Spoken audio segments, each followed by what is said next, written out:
Ag wonderlik, nou is dit weer my beurt om bietjie vrae te Ons vra. praat, ons Die praat. ander kant. Ek wil net so 'n bietjie gesels oor motivering. En hoekom jy dan iets doen. So, Pastoor Chris, hoe belangrik is dit vir volhoubare ambisie? Ja, motivering lê binne 'n ambisie ingeweef.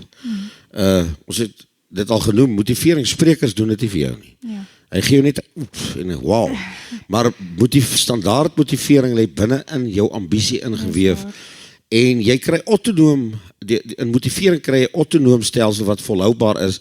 Dit is motivering wat jy doen uit liefde en roeping, passie. Ja. Dit is natuurlik waar groot visionêers en ouens die wêreld verander het, ten goeie en ten kwade. Ouens wat gaan dink het, maar uit sy hart uit, kunstenaars, skrywers, filmsterre, manne wat awakenings en vrou wat awakenings gereeld wat die wêreld geaffekteer het, geactiveer het. Dan kry jy gecontroleerde deel van die motiveringsambisie wat uitbranding natuurlik gaan veroorsaak. Dis wanneer jy onder druk of vrees dinge doen. Ja. Dis die gemiddelde ou wat vir 'n maatskappy werk. Dis waar. Ja, maar ek het targets en as ek die targets gaan haal, gaan ek meer geld maak, ek gaan groter kommissie kry, ek kan 'n pos kry. Okay, maar kom ons sê jy kry dit nie en ons gaan daai geld nie vir jou gee en hulle gaan jou vra om te loop, wat gaan jy kry? Vrees. Ja. So vrees is onderliggend in daai ding en natuurlik dan kry jy waar jy diktators kry wat deur vrees en wetgewing ouens al hoe meer vashou, so hy hardloop en hy hardloop en hy hardloop en hy weet nie regtig wat gaan sy outcome wees nie. Gaan dit 'n positiewe, magtige outcome wees of gaan ek val in hierdie saak? Dis 'n gevaarlike en die meeste van ons is onder dit. As jy nie perform nie, gaan jy in ellende, ek dink die gemiddelde van die persoon se ambisie is tans gecontroleerde ambisie tot uitbranding. Met ander woorde om onder druk en vrees dinge te doen. Ek moet hierdie projek aanpak want as ek dit nie gaan doen nie, gaan ek ellende en moeilikheid en probleme kry. Ja. So interessant, die gesonde een is autonomiese ambisie. Ek sit en dink in Azusa Straat 1906 het toe die heerlikheid van God daai plek tref, in daai Perestal waar die ou Methodiste kerk eers was, en miljoene mense begin in rotasie deur daai plek gaan, en tot vandag toe waar die gees van God uitgestort word, soos ons dit ken of geken het, het Azusa Straat 'n link, behalwe Handelinge 2, aan dit. Nou ek gaan vir jou interessante vraag vra, net miljoene mense was al reeds deur Azusa Straat gewees, toe die krag van God in 1906 uit daai stelsel uit beweeg. Hoeveel mense dink jy was in daai gemeente? Nee, seker Miljoene nie was waar dit. nie. Seker nie 64 mense Sure. was in daai gemeente. Dit was die gemeente. Ja. Maar 4 of 65 mense wat 'n passie gehad het, nie onder vrees of dwang nie. Ja. Die 4, hulle was gevul met die Heilige Gees. Hulle het nie omgegee waar hulle kerk gaan nou nie. Dit was toe 'n Perestal. Dit was eers 'n ou kerkie, toe is dit 'n Perestal. En hulle het gesê ons soek 'n aanraking met God. Van hulle het eers weer later gaan werk nie. Hulle kerk toe, hulle het stalle toe gegaan. Ja. En 65 mense. Daar's 'n verskil tussen 'n herlewing en 'n awakening. Dit was 'n awakening. Dit het die kerkstelsels oor die aarde verander. Dit het die sieninge oor lewe in die kerk verander. Dit het die siening oor vuur in die kerk verander. Oor energie in die kerk verander. Oor die vermoë van die Heilige Gees in die kerk verander. 65 en John Seymour, ek dink dit is sy naam, was nog in die een oog blind ook. 'n nie blanke man. William Seymour, nog so half blinde ou pastoortjie gewees, 'n negertjie gewees, maar wat onder die heerlikheid van God beweeg het. Hy was die voorstander en hy was die ou wat die minste gepraat het. Maar 65 mense, sy vrou en 'n paar ander, skud die wêreld. Tot vandag toe kan geen teoloog, gee nie om of hy vir dit is of teen dit is nie. Hy moet erken Azusa Straat uit 65 mense oor die wêreld het 'n radikale verandering in die kerkewêreld gebeur. So sien hulle dat ons oor kerk goed praat, ek kan in die koöperatiewe wêreld vir jou name en vanne noem, maar dis mense wat dit gedoen het uit liefde, roeping en passie. Kolossense 3 vers 23 sê mooi, doen alles, nie net kerk toe gaan nie, Nie net hier by die sel, huissel of iets nie. Doen alles soos vir die Here. Ja. Here, gee my plan vir hierdie maatskappy, vir hierdie projek. En as ek dit gaan ek dit doen soos wat ek dit vir jou gaan doen. Nie soos die geld, die bankstate, ek gaan dit doen dat die Here moet terugsit en sê, wow. Nie Piet of Koos of Chris of B, die God gaan sê, wow, ja, maar ek het hierdie maatskappy gedoen. Dus ja, God sê, wow. 2 Korintiërs 9 vers 7, en moet nie dinge doen met teensin of dwang nie. As jy gedruk en onder dwang voel, onder vrese en goed, recap en sê, Here, hoe kan ek myself in 'n veilige plek kry, want dan word jou ambisie en die motivering van jou ambisie word suiwer. Ja. Hy praat, want ambisie kan vir jou later jaag, laat jou bloeddruk opgaan, jou hartrytme begin opgaan, want jy kan ook enige ou kan toekomsvoorspellings doen. En sê, hoorie, as hier iets nie nou gebeur nie, maar ontlaai jou van daai goed, kry gesonde ambisie, gesonde fokus, en nie onder teensin of dwang, en begin dit uit liefde, en sê vir die Here, ek gaan hierdie ding uit liefde doen, is ek geroep vir dit? Is dit in my vermoëns? Is dit wie ek is? En God sê, ja. Wow, jy het 'n wensaak. Vra nie of is hier die rykste, die beste, die grootste in die wêreld nie. Die vraag gaan ek sommer vir daai persoon vra en sê, hoe voel jy? Wie ek like my lewe. Hoeveel geld kry? Ag, gaan praat ons by ander ou. Ek is happy waar ek bly. Ek is happy wat ek ry en I love what I do. Yes, dis belangrik.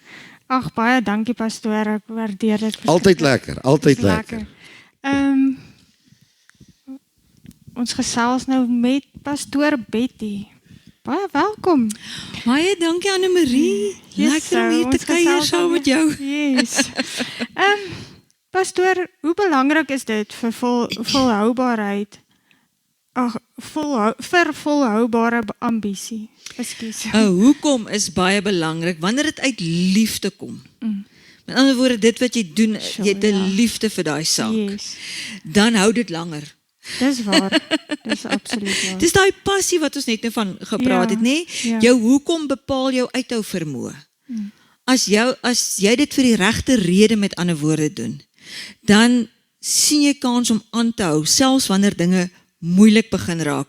As ambisie net gedryf word deur druk, jy weet, iemand sê vir jou jy moet, of jy sê vir jouself jy moet, Ja. of erkenning of prestasie, want dis nogals 'n goeie ambisie dryfkrag. Jy weet, ouens wil graag die wenner wees, maar as dit jou enigste rede is hoekom jy dit doen, dan gaan jy uitbrand. Absoluut. Dan gaan dit vir jou begin voel, die pad raak te lank, die bult raak te styl, want daar's nie 'n liefde vir die saak. Dit gaan bloot oor, ek word gedruk, sien nou maar byvoorbeeld 'n sportster, my ouers druk my of so aan, ek wil erkenning hê, dit moet nie die hoekom wees nie, Ja. of ek wil prestasie op die ou einde behaal, ek wil die wenner wees, dan gaan dit nie lekker werk nie, maar liefde of die passie gee die betekenis aan die proses, soos ek sê, selfs wanneer dit moeilik begin raak. Ja. Want dan kan jy vir jouself sê, ek moet onthou hoekom ek dit doen. Yes. Ek moet dit in gedagte hou, die rede hoekom ek dit doen is wat my dryf.